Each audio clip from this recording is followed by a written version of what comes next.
Rigden. I will say even more. As I have already mentioned, the Latin cross as a symbol of Christianity was introduced in the 4th century AD when the teaching of Jesus had been transformed into a religion, and the religion gained national status. Incidentally, in genealogy, the Latin cross usually marks the end of a person, the date of death. So in Christianity, besides this 4-pointed long cross intended for believers to wear, there also exist 6-pointed and 8-pointed so-called patriarchal crosses with 2 or 3 additional bars, which as a rule cross out the front essence. They're worn by archbishops and cardinals.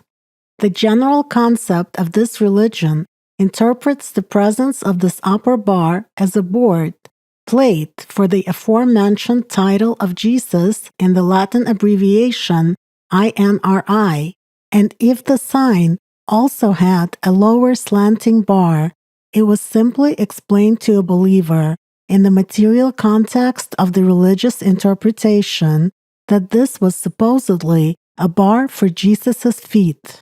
Now let us consider concealment of the interpretation of symbolism of the cross from the masses, which had existed long before the emergence of the Christian religion. For example, in ancient Egypt, such designations of the crosses, which are currently known as the Tau cross and the Ankh cross, were popular.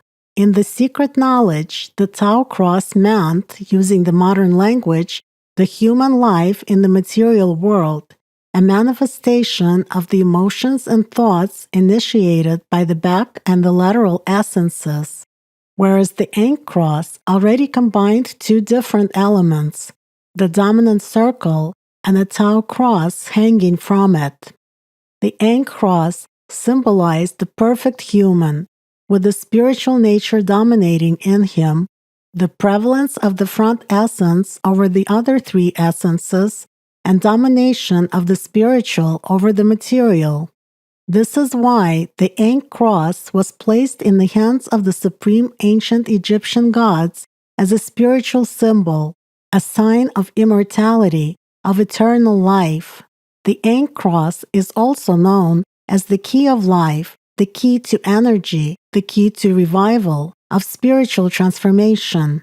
Such meanings were related to the symbolism of a certain stage of spiritual practices when a person's self-unfolding took place, a qualitative transformation of a person into an entirely different spiritual being. Moreover, knowledge about this cross and its symbolism existed not only in ancient Egypt, Africa, but also in ancient Europe, Asia, and America. So when an equilateral cross was placed on the Tau cross, that meant the power of man over the essences in the 3-dimensional world, while human qualities, the animal nature, dominated in him. In ancient times, such a symbol was usually used in magic, divination, fortune-telling, healing, and so on. If an equilateral cross was enclosed in a circle and placed above the Tau cross, it meant the death of a person dominated by the material, animal nature during his life.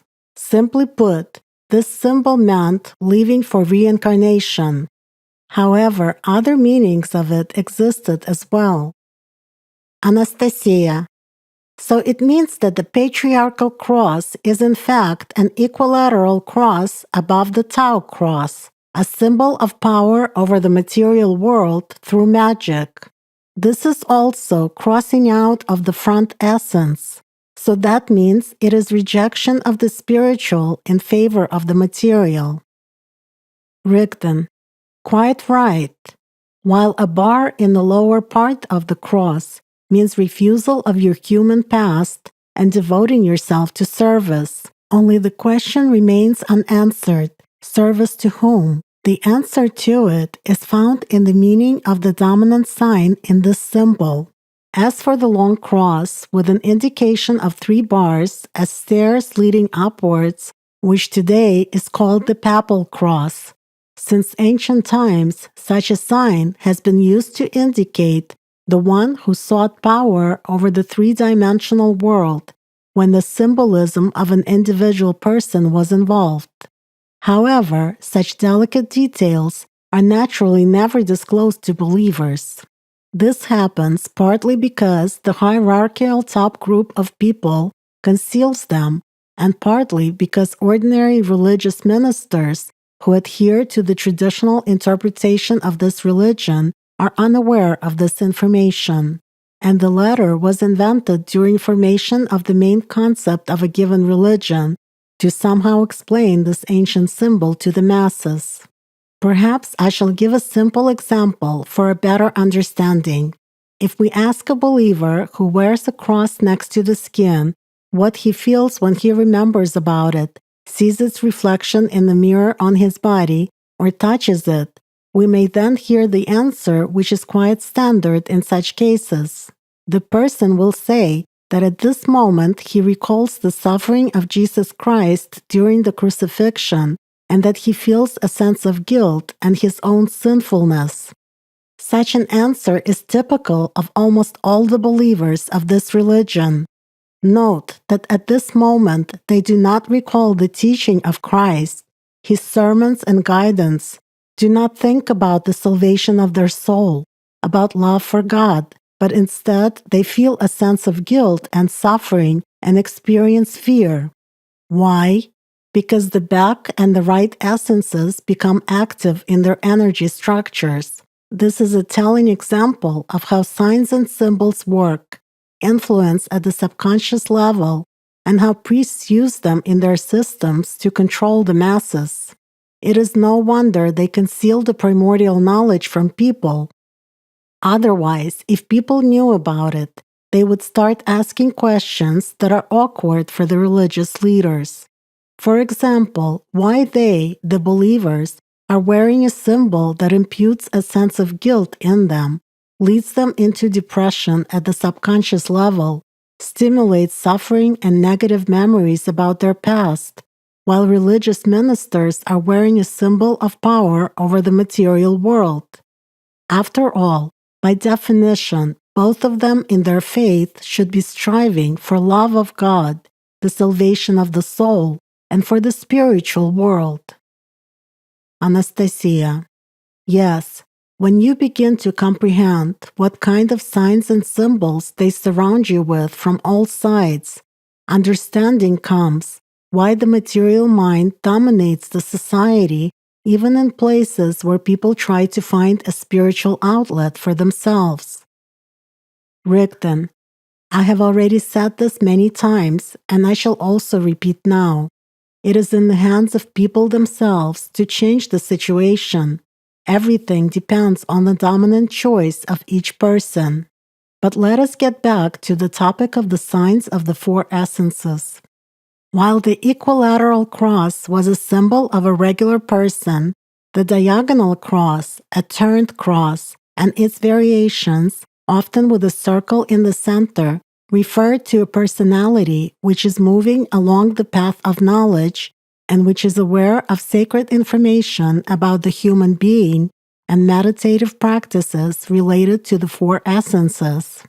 I emphasize, to a person who has knowledge, how he uses it, with which dominant in his consciousness is his personal choice. But most often in the sacred texts, the symbol of the diagonal cross or its variations pointed at the knowledge about the energy structure of a human, his essences, and interconnection with dimensions. Dimensions were conditionally represented as a number of steps of a truncated pyramid or a staircase, parts of patterns, lotus buds or its petals, contours of mountains or zigzag lines, circles within a circle, little lines, grains, and points. As a rule, they were equal to 3, 4, 5, 6, and 7 in number. A number of 3 identical elements of a symbol usually indicated 3-dimensional space. 4, 3 dimensions plus the 4th one, time. and it could also serve as a symbol of the four essences. 5 represented five-dimensional space, but generally this number was associated with a five-pointed star as one of the symbols of the feminine principle, a sign of the manifested forces of Allat in the fifth dimension. 6 stood for the sixth dimension, which is the highest possible one for the person with the material dominant, from which he can influence the material world in an altered state of consciousness. And presence of 7 identical elements in a pattern meant the seventh dimension, indicating a perfect person and the structure of the world up to the seventh dimension, or the concept of heaven, nirvana, and liberation of the soul. Sometimes 8, 9, 12, 13, and 33 or 72 conditional marks were depicted near the symbolic indication of the seventh dimension, pointing at the knowledge about the universe. Such sacred information was often recorded in patterns of ritual objects, garments, or sacred buildings. Variations of the diagonal cross were quite diverse. A diagonal cross in the form of 4 connected triangles with a circle in the center, circle centers of triangular spaces, clover crosses, narrow in the center and expanding out to the edges, snakes entwined in the form of a cross, and so on. If it was necessary to point at or emphasize the activation, dominance, or blocking of one of the essences, or specific work with these essences, then this was marked with an additional sign in the corresponding area of the diagonal cross. Anastasia. Perhaps it is worth emphasizing that we're talking about the sacred or magical symbols denoting the sacral knowledge of one or another nation. In general, one can say that the main symbols of the 4 essences are triangles and hemispheres, which touch each other, but practically do not intersect. Rigdon. Absolutely. At that, not simply triangles or just hemispheres.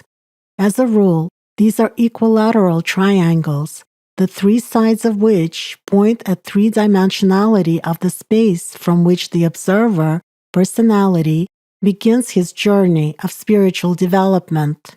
2 triangles lying horizontally, with peaks touching each other, symbolize the right and the left essences. This is a kind of an infinity sign, a constant return to the same tenets from the world of matter, the so-called variable stability. This is a stable domination of either the right or the left essence, a flow of equal force from one area of catching, or rather hunting for the attention of man, to another, if of course these 2 horizontal triangles are considered in the context of the life of a person who does not control his thoughts. But this is typical precisely of the usual work of the lateral essences when the personality chooses thoughts and emotions from the animal nature. But if a person reaches heights in his spiritual development, then the lateral essences change their usual working mode. They become helpers, that force which by its connection with other dimensions helps to know the invisible diversity, conditional infinity of this world. And the triangles pointing downwards and upwards are a special case which needs to be considered in more detail. 2 vertically placed triangles that touch each other's vertices symbolize the front and the back essences. In the context of the original knowledge about the 4 essences of a human, the triangle pointing upward was a symbol of the back essence, the past, and the visible manifested material world. It is not coincidental that people would later associate a triangle of such a shape specifically with male principle. Its meaning is far from greatness or likeness to a mountain towering towards heaven or to the 3 principles of construction of the universe, the symbol of God. The mountain is a separate image and symbol which is mainly associated with the concept of another dimension.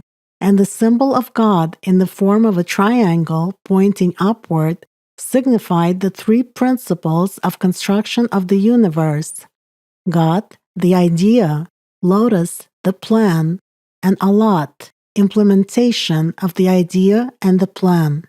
An equilateral triangle pointing upwards, according to the primordial knowledge about the human being, signifies two things. Firstly, starting state of human, as an observer in the three-dimensional world prior to his independent spiritual development, as an object created in the image and likeness of God. The soul is initially enclosed in a person, and three conditions of his spiritual development are set: the spiritual idea, the plan, and an implementation of the idea.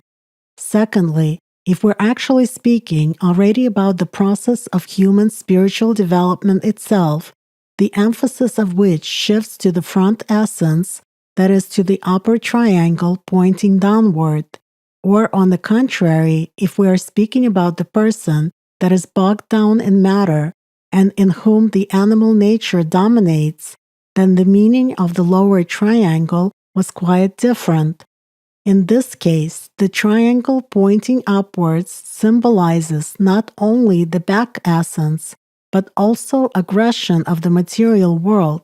That is why it was associated with the element of fire in some cases: movement of matter from expansion to contraction, from the outside to the inside, concentration on the will of the animal mind and its power over the pyramidal hierarchy of matter. In other words, the triangle pointing upwards means that which is based on the earthly, material, and temporal, and which strives for power. In the primordial knowledge, an equilateral triangle pointing downwards doesn't only denote the front essence, with the help of which the person grows and develops spiritually. Since ancient times, the symbol has meant the creating force of Allat, that is, movement of the spiritual from the primary point of implementation, from manifestation of the Creator's plan to constant creation and expansion, to perfect form contained in this plan.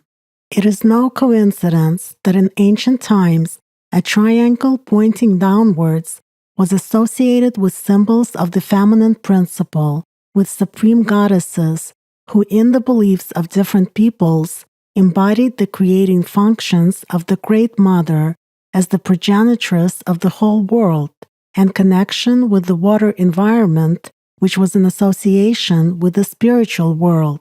According to the sacred primordial knowledge about a human, when the personality chooses the spiritual nature, a manifestation of the creating power of Allat happens in it in the form of spiritual awakening, an expanded state of consciousness, and manifestation of the spiritual love.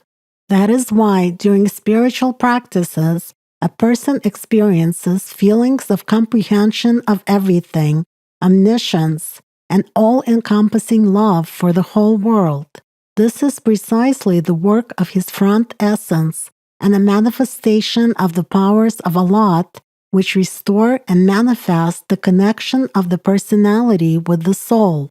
Echoes of this knowledge are traced in the sacred treatises about the world and man, in mythological stories, images, and rituals of many peoples of the world. Anastasia. Incidentally, in the Trypillian civilization, for example, it was the symbols of two vertically placed triangles touching each other's vertices that were often depicted on ritual dishes, even with designation of the direction of energy movement during spiritual practices. Rigdon. Yes, these symbols are present everywhere. It is just that most people do not notice them. They're not interested in them, and they do not understand them due to the absence of the primordial knowledge. For example, in ancient India, a triangle pointing downwards was used as a symbol of goddess Shakti, whom I have already mentioned, an associative image of manifestation of the powers of Allat. And for god Shiva, one of the three deities in the Indian mythology that embodied also the destructive forces. It was a triangle pointing upwards. Here's another example. When the Greeks visited the banks of the triangle estuary of the great river of ancient Egypt, the Nile, they started calling it Delta. For ancient Egyptians, this estuary, which gave access to the sea, just like the life-sustaining river itself, was comparable to the sacred lotus, to a triangle pointing downwards, which embodied the feminine principle. And the delta base, having multiple channels that lead out to the sea, the aquatic environment, was associated with spiritual paths which in the sacred interpretations of the ancient Egyptians were associated with a different world, the spiritual one. Many of the ancient Egyptian goddesses, endowed with functions of Allat, were mistresses of the aquatic environment or were connected to it and to a lotus. That is why, among the Greeks too, the delta became a symbol of the feminine principle, the door of life, despite the fact that the word itself is derived from the fourth letter of the Greek alphabet, the form of which is a triangle pointing upwards. All in all, it is worthwhile to look more closely at least at the known history of different cultures, and one can find a lot of interesting information. I'm not even mentioning the long-forgotten cultures which modern people do not remember, but the archaeological discoveries of which will shake the world in the future with their unique artifacts and spiritual knowledge, provided, of course, that humanity will have this future. And a few more words about a variation of the symbolism of overlaying of a triangle pointing downwards and a triangle pointing upwards over each other, which has been widespread among mystical, occult, and religious movements since ancient times. According to the primordial knowledge, if in this symbol, the top triangle pointing downwards is depicted in white color, the divine feminine principle, the forces of the spiritual world, and beneath it, you can see its edges, there is a triangle pointing upwards in black color, the masculine principle, forces of matter, then this means supremacy of the spiritual world and of the creating forces of Allat over the material world in six-dimensional space. And if the triangle pointing upwards overlaps the triangle pointing downwards, it means dominance of the animal mind, the material world over the spiritual one, a magical influence on matter from the sixth dimension with the dominance of the animal nature, man's use of the powers of Allat not for spiritual liberation, but for gaining power in the material world. Such a sign, so to speak, with exactly the opposite meaning, as a rule was placed by people seeking secret power over the three-dimensional world and serving the will and aims of the animal mind. If the sign was depicted without indicating the dominating triangle, it was also called the reversed sign, because the triangles of the front and the back essences were interchanged in it, and the lateral essences were dominant, with indication of them as triangles located in the vertical. It also meant crossing out of the rhombus, one of the symbols of the spiritual transformation of man. In ancient times, this symbol was used mainly in black magic. Anastasia. This symbol, by the way, is now widely popularized all over the world under the name of the Star of David, naturally with a plausible interpretation for the broad masses of the perfect union of spirit and matter with the dominant triangle pointing upwards. And then people wonder why they live in such an unhappy world, where there is a lot of anger and aggression. Rigdon. Well, who is to blame for people not being interested in more than what is being imposed on them by the material mind? In ancient times in the East, this sign was known as the ruler of jinns, a magical symbol of the person ruling over matter with help of powers intended for spiritual development. If one or more triangles pointing downwards were placed inside a large triangle pointing upwards, this meant man's use of his unique spiritual powers for other purposes, that is, for obtaining certain power in the material world. For example, if 3 triangles pointing downwards were placed inside a triangle pointing upwards, then this meant the use of the powers of Allat by the material mind for its own purposes, as a rule for achieving temporary power in the 3-dimensional world. Incidentally, 3 triangles pointing downwards symbolize the divine principles, the idea, the plan, and its implementation, the realization of this plan. In ancient images, one can see 3 triangles pointing downwards that are not restricted by anything. On top of them, a 4th large triangle pointing downwards is placed, which means man's movement towards spiritual liberation. In short, the right use by a person of his life force. Anastasia. Please tell the readers more about hemispheres. They're also quite common in patterns of sacred ritual objects and on ancient artifacts as a conditional designation of the 4 essences.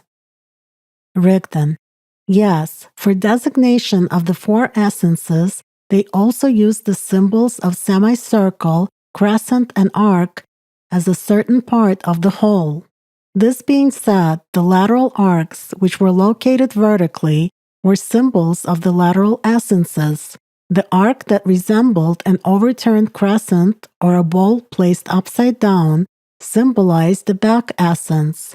And that is why, in the sacred symbolism of peoples, it was associated with the past that was deprived of life, and it also meant a dead teaching oriented towards the material. However, the sign of an arc or a crescent with horns pointing upwards was originally used to designate the front essence as a symbol of manifestation of the powers of the spiritual world, Allat.